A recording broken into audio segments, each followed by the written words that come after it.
Hello everybody and welcome to another episode of Time About the Movies Flashback. Today we're flashing back to April 17th, 1987, with only two movies to look at today, so we can get through this pretty quickly. So, let's just go ahead and jump on into it. We'll start off with the biggest new release of the weekend. It really wasn't a big new release in terms of box office, but it was the most notable big new wider release this weekend. Matthew Broderick and Helen Hunt starring in Project X.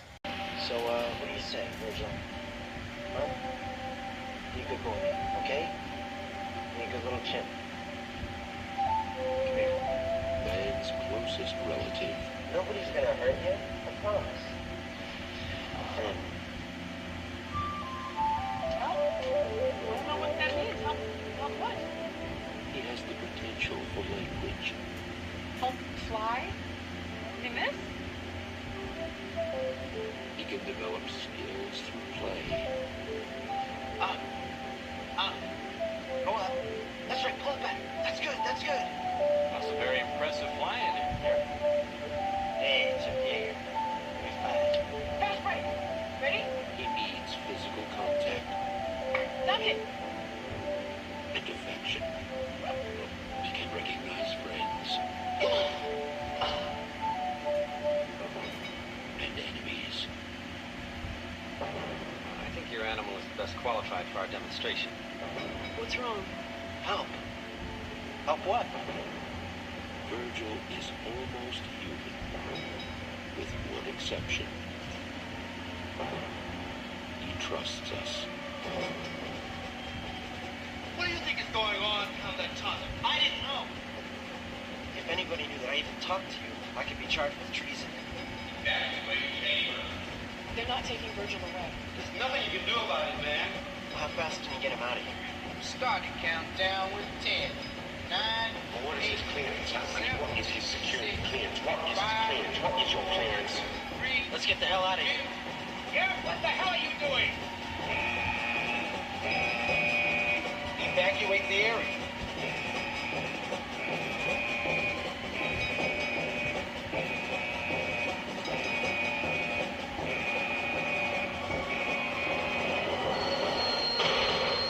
Matthew Broderick, Project X. And see, kids, that's how Rise of the Planet of the Apes got started. Because of that right there, we let the apes go, fly planes, and it was basically the end of humanity for all of us. So, yeah, you also may have noticed that there was no teenagers having a party having a party in the background. Not the other Project X, the one that came out 15 years later. But no, this is a different Project X, and as you see from the trailer there, you have a USAF airman played by Matthew Broderick and a graduate student played by Helen Hunt who are assigned to take care of chimpanzees using a secret Air Force project. And their main monkey that they have here is named Willie. The monkey's name is Willie. And the actor the monkey that played him, and Virgil is the name in the movie.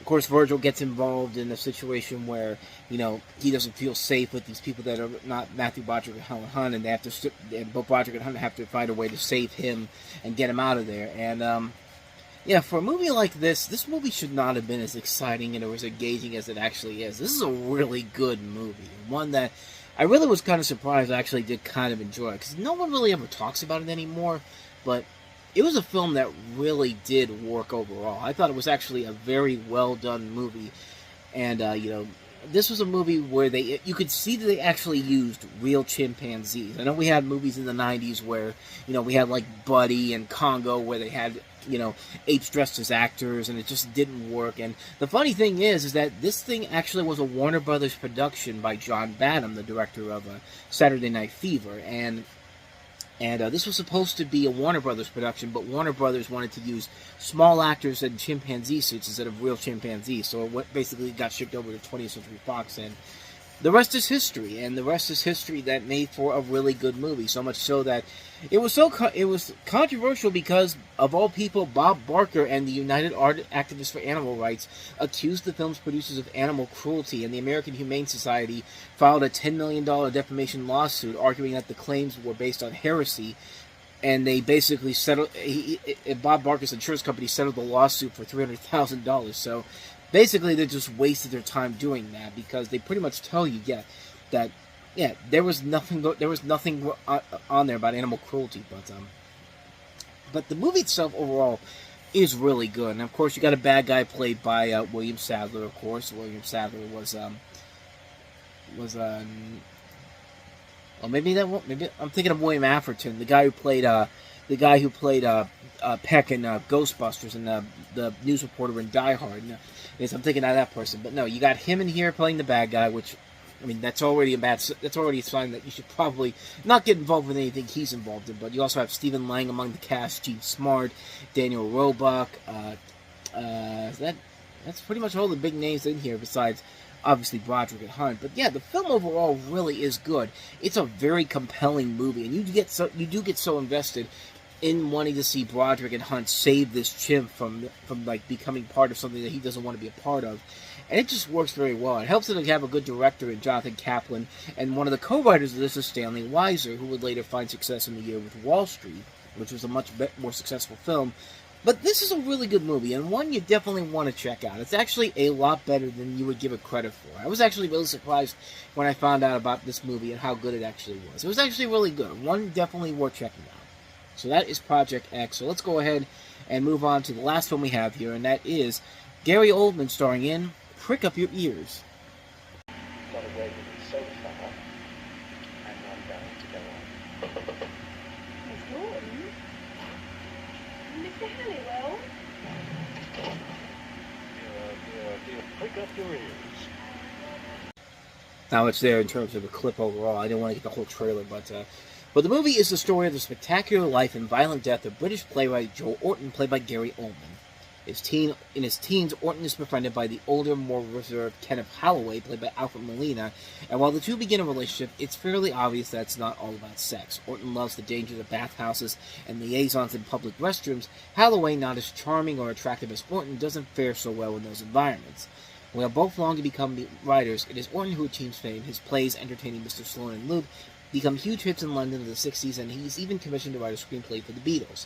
But Orton's success takes him farther from Holloway, whose response ended both his life and the life of the up-and-coming playwright. So it's basically, you know, a movie that you can kind of see coming a mile away, and it works. It's a movie where all the performances in here are really good. Gary Oldman and Alfred Molina work off each other so well. You have a cast that also includes Wallace Shawn, Julie Walters, Vanessa Redgrave, directed by Stephen Frears, who usually does not make a bad movie overall. This is really one of his stronger films, and it is a movie that really works because the actors are just so game, and you just feel for everybody involved in here. It's kind of like a British version to something like sort of similar to something like Amadeus, except Amadeus didn't end as tragically as this one did. I mean, almost did, but yeah, and it's a movie where you have to really know what you're going into with it, because yeah, it's a film that definitely features a lot more stuff in there that would be a little bit more risque for the normal viewer in general. Like, if you could stand to sit, basically what I'm trying to say is that if you could stand to sit through stuff like a homosexual orgy or a gay orgy, if you will, I mean, yeah, it's something where you really need to have the right mindset to go into it and actually watch the film as something that is watch the film and not feel like you're being offended by something in here. Because, I mean, what they're doing in here is not unusual for a gay couple overall. I mean, it's not like it's crazy stuff, but yeah, it's definitely something where you got to go into it with the right mindset, and really, it's a good movie overall. It is a very entertaining film, and you got strong performances all across the board, and a good direction too. It's a really good movie. So that is Prick Up Your Ears. So with all that said, that's going to wrap this episode of Time About the Movies Flashback. We're going to flashback to April 10th next time around with 5 more movies, including Michael J. Fox with The Secret of My Success, the 1987 re-release of Disney's The Aristocats. We have John Malkovich in the comedy Making Mr. Right, Campus Man, and Gothic. So we'll take a look at those 5 movies coming up on the show next week. But until then, thank you so much for watching. And if you enjoyed this, check out the playlist, check out the previous episode. And also don't forget to hit the like button, subscribe, notification button, and the bell. And with all that said, I am off. So I will see you guys next time. And until then, as always, take care.